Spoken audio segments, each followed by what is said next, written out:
ಅದರ ಪೇಸ್ಟ್ ಈ ರೀತಿ ಆಗಿದೆ.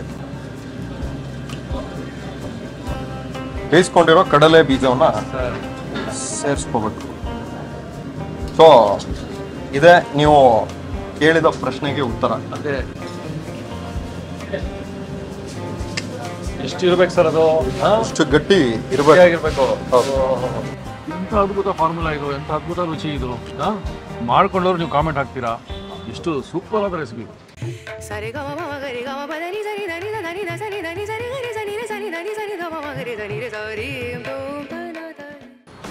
ನಮಸ್ಕಾರ ವೀಕ್ಷಕ ಬಂಧುಗಳಿಗೆ. ಏನ್ರಿ ಇದು, ಬೇಸಿಗೆ ಮಧ್ಯ ಇದೀವಿ ನಾವು. ಮೇ ತಿಂಗಳು ಶುರು ಆಗ್ಬೇಕು ಇನ್ನೊಂದು ಸ್ವಲ್ಪ ದಿನಕ್ಕೆ. ಅಂಥ ಒಂದು ಬೇಸಿಗೆಯಲ್ಲಿ ಒಳ್ಳೆ ಜಿಟಿ ಮಳೆ ಮಲೆನಾಡು ಥರ. ಅದಕ್ಕಾಗಿ ಕೃಷ್ಣ ಉಡುಪ ಹತ್ರ ಬಂದುಬಿಟ್ಟಿದ್ದೀವಿ. ನೋಡಿ ಹಿಂದ್ಗಡೆ ಗಾಯತ್ರಿ ಟಿಫಿನ್ ರೂಮು, ಯಾವಾಗಲೂ ಕಸ್ಟಮರ್ಸು ಆಹಾ ಖುಷಿಯಿಂದ ಅದು ಇದು ಸವಿತಾನೇ ಇರ್ತಾರೆ. ಸೊ ಕೃಷ್ಣ ಉಡುಪ ಅವರು ಇವತ್ತು ಈ ಮಳೆಯಲ್ಲಿ ಒಂದು ಅದ್ಭುತವಾದ ಶೇಂಗಾ ಕರಿ ಅಂದರೆ ಕಡಲೆ ಬೀಜದ ಕರಿ ತೋರಿಸ್ತೀವಿ ಅಂತ ಹೇಳಿದರು. ಆಹಾ ನೋಡೋಣ ಬನ್ನಿ, ಹೊಸ ಒಂದು ರೆಸಿಪಿ ಇದು, ನಮಗಂತೂ ಹೊಸದು. ಬನ್ನಿ.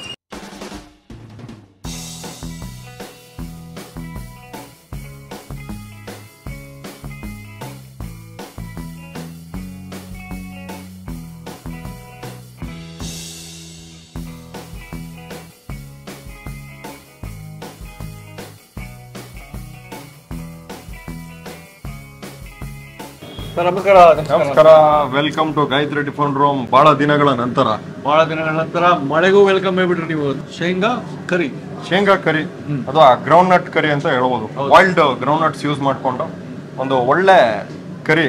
ಅದು ನಮ್ಮ ಸೌತ್ ಇಂಡಿಯನ್ ಅಂತೂ ಅಲ್ಲ, ಒಂದು ಸ್ವಲ್ಪ ನಾರ್ತ್ ಇಂಡಿಯನ್ ಸ್ಟೈಲು. ಪೂರ್ತಿ ನಾರ್ತ್ ಇಂಡಿಯನ್ ಅಂತಾನು ಹೇಳಕ್ಕಾಗಲ್ಲ, ನಂದೇ ಸ್ಟೈಲ್. ಹೈಬ್ರಿಡ್. ಹೌದು, ಹೈಬ್ರಿಡ್. ಪರ್ಫೆಕ್ಟ್ ವರ್ಡ್ ಹೇಳಿದ್ರಿ, ಹೈಬ್ರಿಡ್ ಶೇಂಗಾ ಕರಿ ಮಾಡಿ ಸರ್, ಖಂಡಿತ. All the best. ಒಂದೊಳ್ಳೆ ಶೇಂಗಾ ಅಥವಾ ಗ್ರೌಂಡ್ ನಟ್ ಕರಿ ಮಾಡ್ಬೇಕಾದ್ರೆ ಅದಕ್ಕೊಂದು ಮಸಾಲೆ ಖಂಡಿತವಾಗ್ಲೂ ಬೇಕೇ ಬೇಕು. ಆ ಮಸಾಲೆ ಮಾಡ್ಕೋಬೇಕು ಅಂದರೆ ಈ ಪದಾರ್ಥಗಳನ್ನ ನಾವು ಹಾಕಿ ರೋಸ್ಟ್ ಮಾಡ್ಕೋಬೇಕಾಗುತ್ತೆ. 2 ಪಲಾವ್ ಎಲೆ, 1 ಸ್ಪೂನ್ ಸೋಂಪು, 2 ಪೀಸ್ ಚಕ್ಕೆ, 10 ರಿಂದ 15 ಕಾಳುಮೆಣಸಿನ ಕಾಳು, ಮತ್ತು ಒಂದು ಚಿಕ್ಕದು ಮರಾಠಿ ಮೊಗ್ಗು, 1 ಸ್ಟಾರ್ ಅನ್ಸು, 5 ಪೀಸ್ ಲವಂಗ, 4 ಏಲಕ್ಕಿ, 2 ಸ್ಪೂನು ಬಿಳಿ ಎಳ್ಳು, 1 ಸ್ಪೂನು ಗಸಗಸೆ.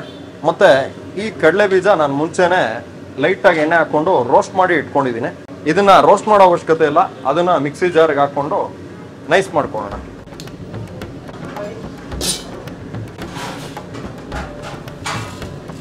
ಮೊದಲನೇದಾಗಿ ಎಲ್ಲ ಮಸಾಲೆನೂ ಒಟ್ಟಿಗೆ ಹಾಕ್ಕೊಂಡು ಇದನ್ನ ಸುಮಾರು ಒಂದು 3 ರಿಂದ 4 ನಿಮಿಷಗಳ ಕಾಲ ಹೀಗೆ ಮೀಡಿಯಂ ಅಥವಾ ಲೋ ಫ್ಲೇಮಲ್ಲಿ ರೋಸ್ಟ್ ಮಾಡ್ಕೋಬೇಕು.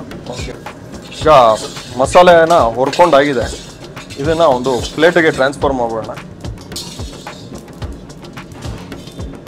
ಇದನ್ನ ಟ್ರಾನ್ಸ್ಫರ್ ಮಾಡಿ ಸುಮಾರು ಒಂದು 5 ನಿಮಿಷಗಳ ಕಾಲ ತಣಿಯಕ್ಕೆ ಬಿಟ್ಟು ಆಮೇಲೆ ನೈಸು ಪೌಡ್ರ್ ಮಾಡ್ಕೋಬೇಕಾಗುತ್ತೆ.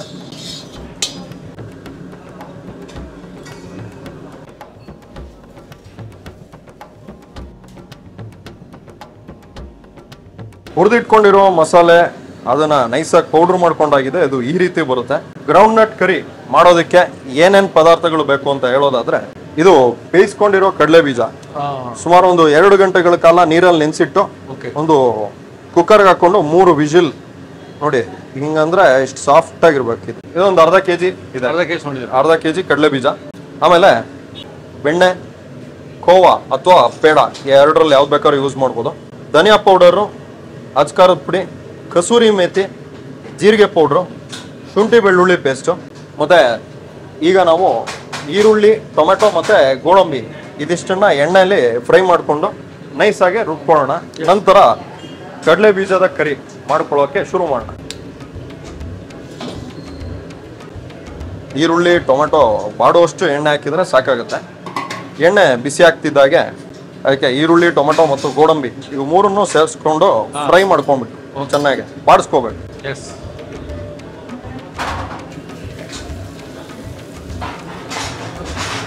ಏನು ಚಿಕ್ಕದಾಗಿ ಹೆಚ್ಕೊಬೇಕು ಅಂತ ಅವಶ್ಯಕತೆ ಇಲ್ಲ. ಒಂದು 2 ರಿಂದ 3 ಈರುಳ್ಳಿ, 4 ರಿಂದ 5 ಟೊಮೆಟೊ, ಮತ್ತೆ 1 ಮುಷ್ಟಿ ಗೋಡಂಬಿ.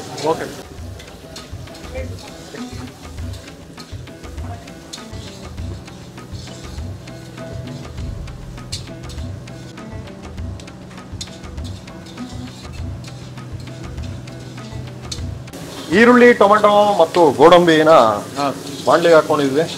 ಇವಾಗ ನೀವು ನೋಡ್ತಿರ್ಬೋದು ಅದು ಸರಿಯಾಗಿ ಬಾಡಿದೆ, ಫ್ರೈ ಆಗಿದೆ.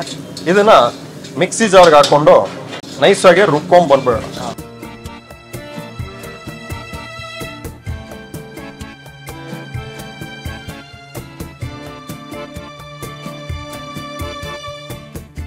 ರೋಸ್ಟ್ ಮಾಡಿ ಬಾಡಿಸಿ ಇಟ್ಕೊಂಡಿರೋ ಟೊಮೆಟೊ ಮತ್ತೆ ಈರುಳ್ಳಿ ಮತ್ತು ಗೋಡಂಬಿ ಅದರ ಪೇಸ್ಟ್ ಈ ರೀತಿ ಆಗಿದೆ. ಈಗ ನಾವು ಕರಿ ಮಾಡೋಕ್ಕೆ ಶುರು ಮಾಡೋಣ. ಎಣ್ಣೆ ಮತ್ತೆ ಅರ್ಧ ಕ್ಯೂಬು ಬೆಣ್ಣೆ, ಅರ್ಧ ಕ್ಯೂಬ್ ಇದರಲ್ಲಿ ಆಗುವಷ್ಟು ಬೆಣ್ಣೆ. ಅರ್ಧ ಕ್ಯೂಬ್ ಅಂದ್ರೆ ಒಂದು 50 ಗ್ರಾಮ್. 50 ಗ್ರಾಮ್, ಹೌದು. 50 ಗ್ರಾಮ್ ಅಲ್ಲ, ಸಾಲ್ಟೆಡ್ ಬಟರ್ನ ಯೂಸ್ ಮಾಡ್ತಾ ಇದ್ದೀನಿ.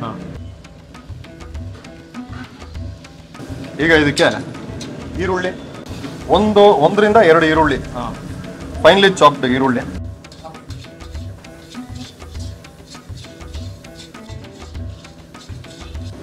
ಈರುಳ್ಳಿ ಫ್ರೈ ಆಗ್ತಾ ಇದೆ. ಇದಕ್ಕೀಗ 1 ಫುಲ್ ಸ್ಪೂನ್ ಶುಂಠಿ ಬೆಳ್ಳುಳ್ಳಿ ಪೇಸ್ಟ್,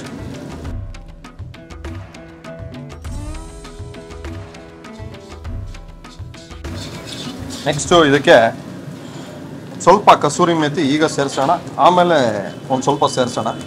ಸ್ವಲ್ಪ ಕಸೂರಿ ಮೇಥಿ, ರುಬ್ಕೊಂಡಿರೋ ಈರುಳ್ಳಿ, ಟೊಮ್ಯಾಟೊ ಪೇಸ್ಟ್, ಗೋಡಂಬಿ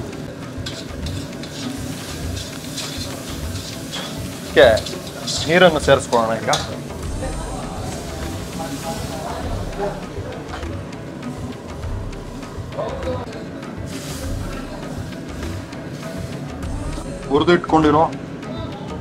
ರುಬ್ಬಿಟ್ಕೊಂಡಿರೋ ಮಸಾಲೆ ಮಿಶ್ರಣ,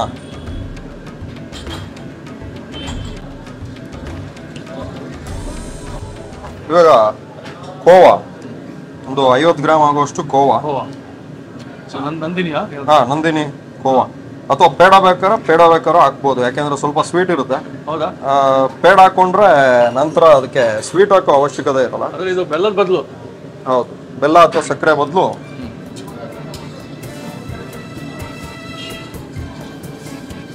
ಇದಕ್ಕೆ ಈಗ 2 ಸ್ಪೂನು ಅಚ್ಕಾರದ ಪುಡಿ, 1 ಸ್ಪೂನ್ ಜೀರಾ ಪೌಡರ್, ಜೀರಿಗೆ ಪುಡಿ,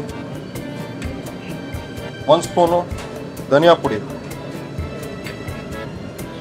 ಅರಿಶಿಣ ಒಂದು ಅರ್ಧ ಸ್ಪೂನು ಅರಿಶಿಣ, ಉಪ್ಪು ರುಚಿಗೆ ತಕ್ಕಷ್ಟು. ಎಲ್ಲ ಒಟ್ಟಿಗೆ ಬಿತ್ತಿ ಇವಾಗ. ಹೌದು. ಈಗ ಇದಕ್ಕೆ ಬೇಯಿಸ್ಕೊಂಡಿರೋ ಕಡಲೆ ಬೀಜವನ್ನ ಸೇರಿಸ್ಕೋಬೇಕು. ಕಡಲೆ ಕರಿ. ಸರ್, ಈ ಕಾನ್ಸೆಪ್ಟ್ ನಿಮ್ಗೆ ಹೆಂಗ್ ಬಂತು? ಶೇಂಗಾ ಬೀಜ ಕರಿ ಎಲ್ಲರೂ ಚೆನ್ನ ಮಸಾಲ ಮಾಡ್ತಾರೆ. ಈ ಚೆನ್ನ ಮಸಾಲ ಕಾಬೂಲ್ ಚೆನ್ನದಿಂದ ಮಾಡ್ತಾರೆ. ಆದರೆ ಈ ಒಂದು ಕಡಲೆ ಬೀಜಕ್ಕೆ ಸಪ್ರೇಟ್ ಆಗಿ ಒಂದು ಮಸಾಲೆ ಪ್ರಿಪೇರ್ ಮಾಡಿ ಹೇಗೆ ಮಾಡ್ಬೋದು ಅಂತ ಒಂದು ಐಡಿಯಾ ಮಾಡಿದೆ. ಅದೇ ರೀತಿನೇ ಈಗ ಮಾಡಿ ತೋರಿಸ್ತಾ ಇದ್ದೀನಿ. ಸೊ ಇದೇ ನೀವು ಕೇಳಿದ ಪ್ರಶ್ನೆಗೆ ಉತ್ತರ. ಕಡಲೆ ಬೀಜ ಬೇಯಿಸ್ಕೊಂಡಿರುವಂಥದ್ದು ಯಾವುದಿತ್ತು ಅದನ್ನು ನಾವು ಹಾಕಿದ್ವಿ. ಅದು ಕುದ್ದು ಈ ಥರ ತಪ್ಪಾದಕ್ಕೆ ಬಂದಿದೆ. ಈಗ ಒಲೆ ಆಫ್ ಮಾಡ್ಕೊಂಡ್ಬಿಟ್ಟು ಇನ್ನೊಮ್ಮೆ ಸ್ವಲ್ಪ ಕಸೂರಿ ಮೇಥಿ ಕ್ರಶ್ ಮಾಡಿ ಮೇಲ್ಗಡೆ ಉದುರಿಸಿ ಇನ್ನೊಂದು 10 ನಿಮಿಷಗಳ ಕಾಲ ಇದನ್ನ ಹೀಗೆ ರೆಸ್ಟಿಂಗ್ ಟೈಮ್ ಬಿಟ್ರೆ ಕಡಲೆ ಬೀಜದ ಕರಿ, ಗ್ರೌಂಡ್ನಟ್ ಕರಿ ಸವಿಯಲು ರೆಡಿ. ಚಪಾತಿ, ಪೂರಿ, ಪರಾಟ ಯಾವ್ದ್ರ ಜೊತೆ ಬೇಕಾದ್ರೂ ಅಲ್ಟಿಮೇಟ್ ಆಗಿರುತ್ತೆ. ಜೋಳದ ರೊಟ್ಟಿ ಜೊತೆಗೂ ಸೂಪರ್ ಆಗಿರುತ್ತೆ. ಸೂಪರ್ ಸರ್, ಧನ್ಯವಾದ.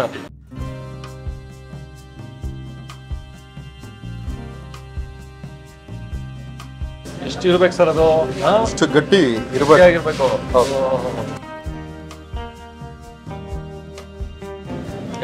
ಸೊ ಕಡಲೆ ಬೀಜದ ಕರಿ ಅಂದ್ರೆ ಬಾಯ್ಲ್ಡ್ ಗ್ರೌಂಡ್ನಟ್ ಕರಿ ಇವತ್ತು ನಾನು ಮಾಡಿ ತೋರಿಸಿದ್ದೀನಿ. ತುಂಬಾ ಹೆಲ್ದಿ ಕೂಡ, ಟೇಸ್ಟಿ ಕೂಡ. ತಾವೆಲ್ಲರೂ ಮನೇಲಿ ಟ್ರೈ ಮಾಡ್ತೀರಾ ಅಂತ ಅನ್ಕೊಂಡಿದ್ದೀನಿ. ನಿಮ್ಮಗಳ ಕಮೆಂಟ್ಸ್ ಅನ್ನ ಓದಕ್ಕೆ ನಾನು ಕಾಯ್ತಾ ಇರ್ತೀನಿ. ಸರ್, ಈಗ ನಮ್ಮ ಸರದಿ ತಿಂದು ಹೇಗಿದೆ ಅಂತ ಹೇಳೋಣ ಬನ್ನಿ.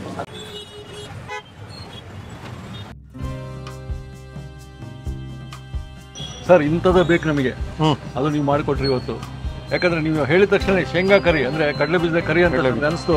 ನಾವೆಲ್ಲ ನೋಡ್ತಿರ್ತೀವಿ ಚೆನ್ನ ಬಟ್ರ, ಆ ಚೆನ್ನ ಅದು ಸ್ವಲ್ಪ ಗ್ಯಾಸ್ಟ್ರಿಕ್. ಹೌದು. ಹಾಂ, ಇದು ಆರೋಗ್ಯಕರ, ನೋಡ್ಕೊಂಬಿಡಿ ಸರ್. ಶೇಂಗಾ ಬೀಜ ಎಲ್ಲ. ಮಳೆ ಬಂದು ಬರುವ ಬಿಸಿಲು ಅದು ಬಹಳ ಅಚ್ಚುಮೆಚ್ಚು. ಮಳೆ ಬಂದ ನಂತರ ಬರುತ್ತಲ್ಲ ಬಿಸಿಲು ಅದರಲ್ಲಿ.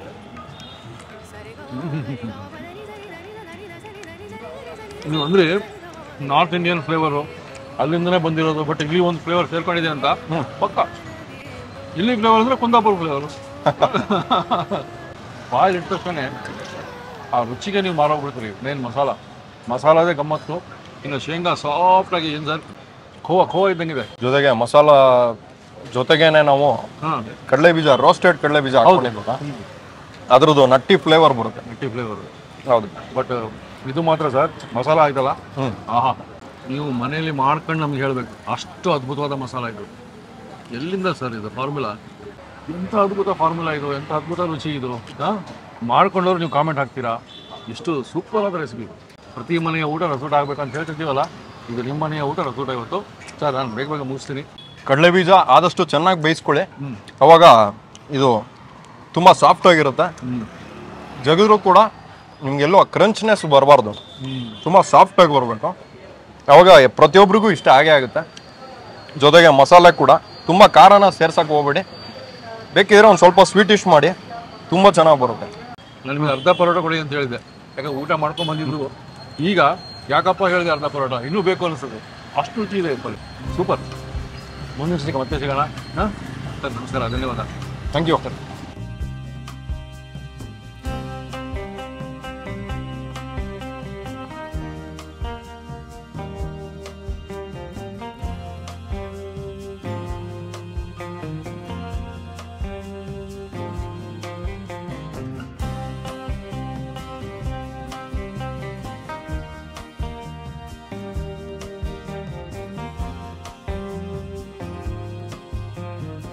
ಇನ್ನೂ ಅನೇಕ ಸ್ವಾದಿಷ್ಟ ರೆಸಿಪಿಗಳಿಗಾಗಿ ಸಬ್ಸ್ಕ್ರೈಬ್ ಮಾಡುವುದನ್ನು ಮರೆಯಬೇಡಿ.